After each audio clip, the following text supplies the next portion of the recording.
Hello everyone, welcome back to my channel Narula stenography.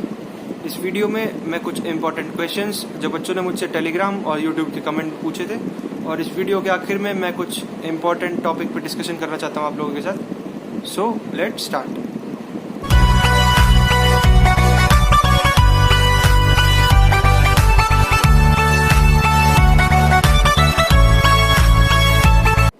तो सबसे पहला कमेंट जो बच्चे ने एक मुझसे पूछा था कि सर मुझे कलर ब्लाइंडनेस है, तो क्या मैं फॉर्म भर सकता हूँ एसएससी स्टेनोग्राफर का? तो आप फॉर्म भर सकते हैं, ठीक है।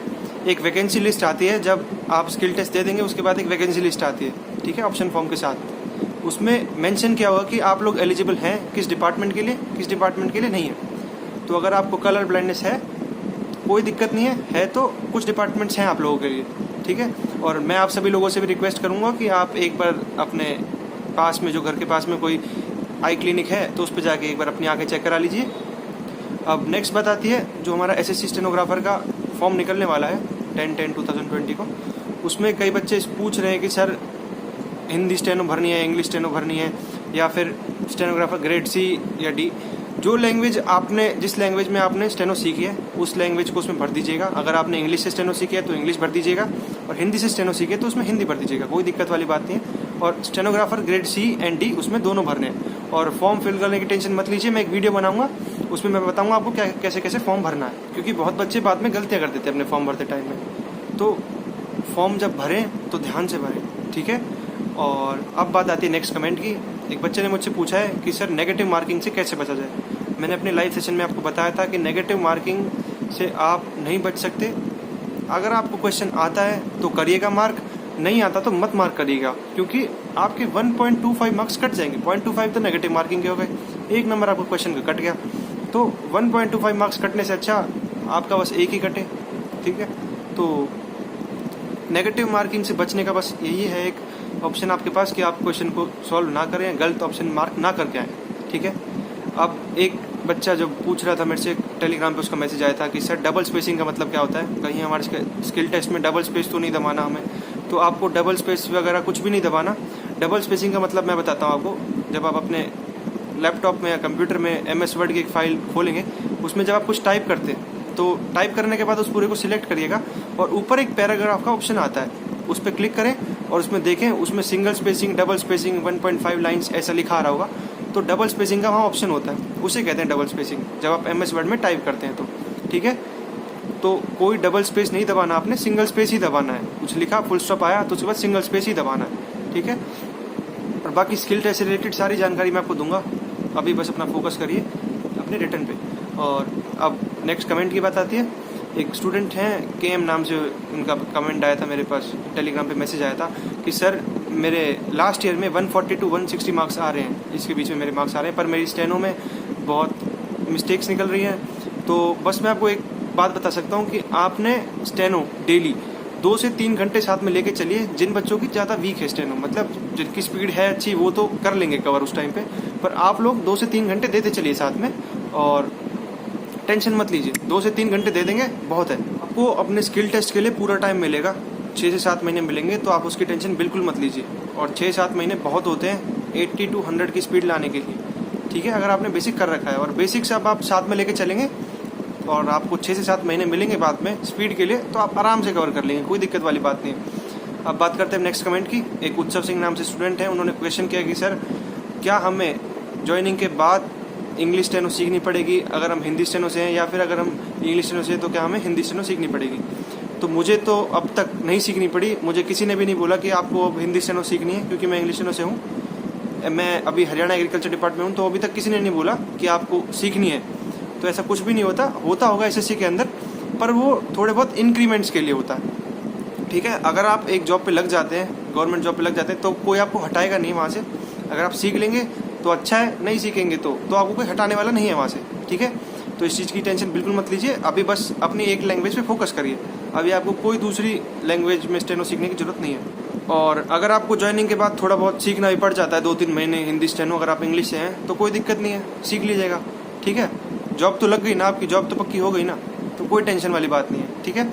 अब बात करते हैं जो हमारा मेन टॉपिक है कि सर हमारे मार्क्स घट रहे हैं, मार्क्स बिल्कुल बढ़ ही नहीं रहे। एक बच्चे का कमेंट था कि सर मेरे पहले 120 आते थे, अब मेरे 80 आ रहे हैं। तो आप एक काम करिए, आप एक दिन का गैप लीजिए, उस एक दिन में आप अपने आप को एनालाइज करिए।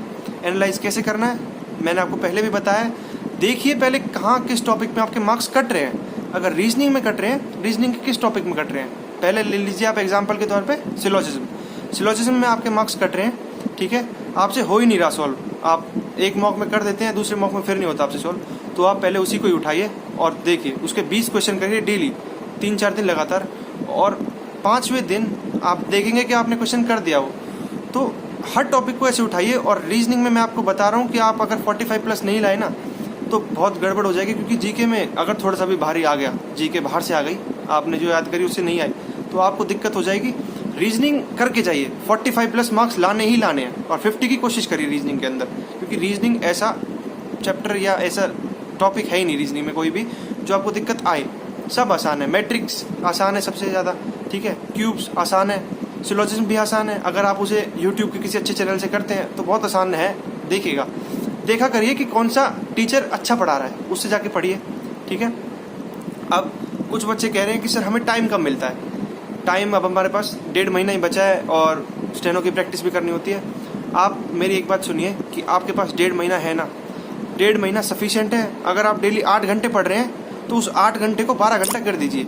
अपने स्टडी आवर्स जब आप बढ़ा देंगे ना, अगर आप 8 से 12 घंटे पढ़ते हैं डेली दिन के, क्योंकि हर एक नॉर्मल बच्चा 8 घंटे ही पढ़ रहा होगा या 6 घंटे पढ़ रहा होगा, इससे ज़्यादा कोई बच्चा नहीं पढ़ता। अगर आप और बच्चों से अलग बढ़ना चाहते हैं, कुछ स्कोर तो हर कोई ला रहा है, 150 के आसपास हर कोई बच्चा ले आएगा, सब बच्चे कट ऑफ क्रॉस कर जाएंगे। आपको मार्क्स स्कोर करने अपने 160 तक, ताकि यूँ ना हो आपको बाद में कि मैं बस कट ऑफ क्रॉस कर पाया और फाइनल मेरिट लिस्ट कुछ और गई है। तो आप मेरिट लिस्ट से भी ज़्यादा मार्क्स लाइए, मतलब मेरिट लिस्ट की जो फाइनल लास्ट में कट ऑफ आती है, आप 160 मार्क्स तक लाइए अपने मार्क्स, ठीक है, कोई प्रॉब्लम नहीं है। क्या 3 सब्जेक्ट से बस, जीके, रीजनिंग और इंग्लिश, बस मैथ्स तो नहीं है ना। और मैथ्स आपकी सोचिए आपका लास्ट चांस है बिल्कुल, क्योंकि 2021 में आपकी मैथ्स आने वाली है, सबको पता है। 2020 में आपका एग्ज़ाम है, मतलब जो फॉर्म निकलेगा उसके पास आपके पास ऑप्शन है।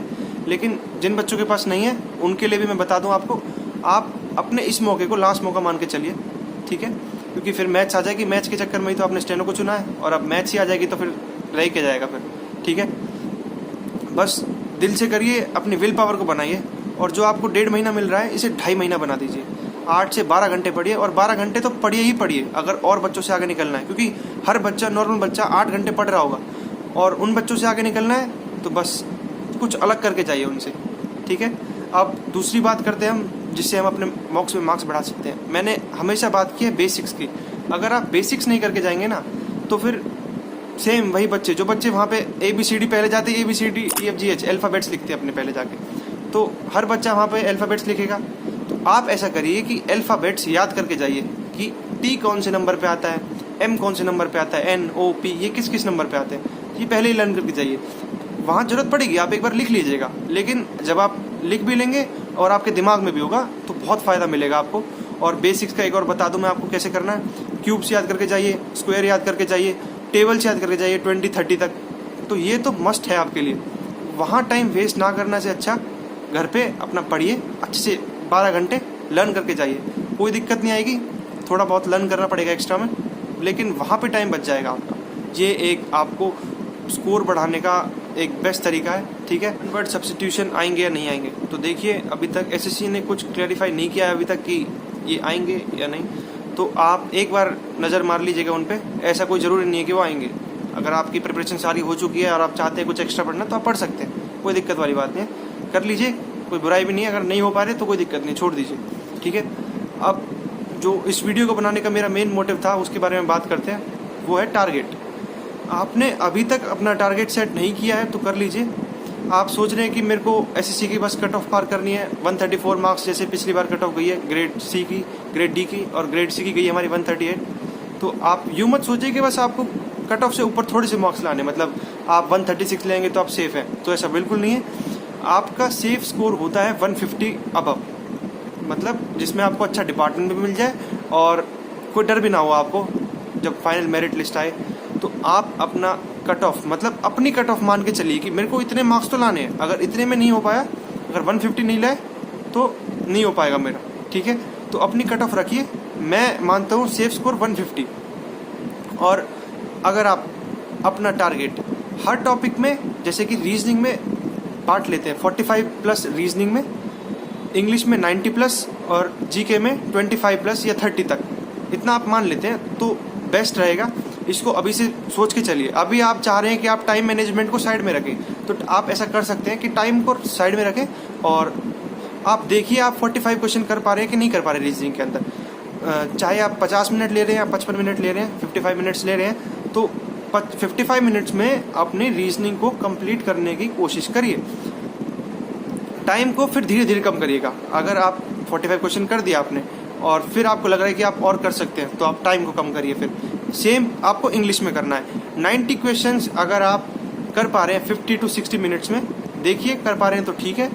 60 मिनट्स से 65 मिनट्स में कर पा रहे हैं, और फिर आप अपने टाइम को कम करिएगा कि 90 तो मेरे को करने हैं और उसके बाद मैं जितने कर सकूँ वो अच्छा है। तो टाइम मैनेजमेंट और टारगेट अपना ये इम्पॉर्टेंट है, और टारगेट को अभी से बना लीजिए, अपनी कट ऑफ बना लीजिए।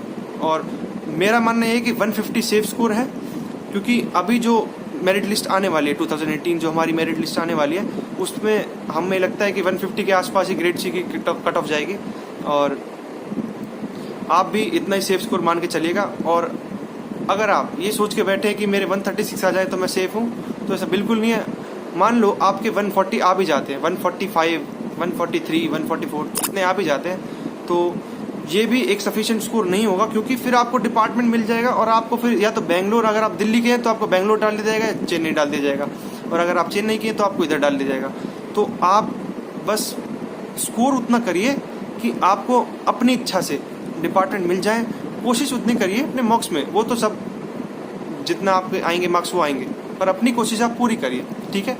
कोई दिक्कत नहीं है, मैं साथ हूँ आपके। बस एक यूट्यूब इस पर कमेंट करिए यूट्यूब पे, या फिर टेलीग्राम पे मैसेज करिए, कोई दिक्कत नहीं है। और आप सभी लोग मुझे अभी कमेंट करके बताइए आपके स्कोर कितना आ रहा है मॉक में, ठीक है। और अगर घट रहे हैं तो बताइए, अगर बढ़ रहे हैं तो बताइए कि मेरी स्ट्रेटेजी से आपके मार्क्स बढ़ रहे हैं, ठीक है। और अगर आपके 150 प्लस मार्क्स अभी आ रहे हैं तो और बच्चों से भी अपनी स्ट्रेटेजी शेयर करिए टेलीग्राम पे, ठीक है। बस अपनी पढ़ाई पे फोकस करिए और 12 घंटे दीजिए अपनी पढ़ाई को, कोई दिक्कत नहीं आएगी। और अलग चलिए बच्चों से, जो बच्चे कर रहे हैं। अगर एक बच्चा रिवीजन करके जा रहा है 2 बार करंट अफेयर्स की, सोचिए एक नॉर्मल बच्चा 2 बार रिवीजन करके जाता है अपने करंट अफेयर्स की, तो आप 3 बार करके जाइए, 4 बार रिवाइज करके जाइए अच्छे से। आपके पास टाइम है अभी। अगर वो 8 घंटे पढ़ रहा है, आप 12 घंटे पढ़ रहे हैं, तो आप रिवाइज ज़्यादा करके जाइए उससे, ठीक है। कोई दिक्कत नहीं है, एग्जाम क्लियर होगा। 3 सब्जेक्ट्स हैं बस, जीके, रीजनिंग और इंग्लिश, कोई दिक्कत नहीं है, ठीक है। तो बस पढ़ाई करिए अपनी, और all the best. Thank you.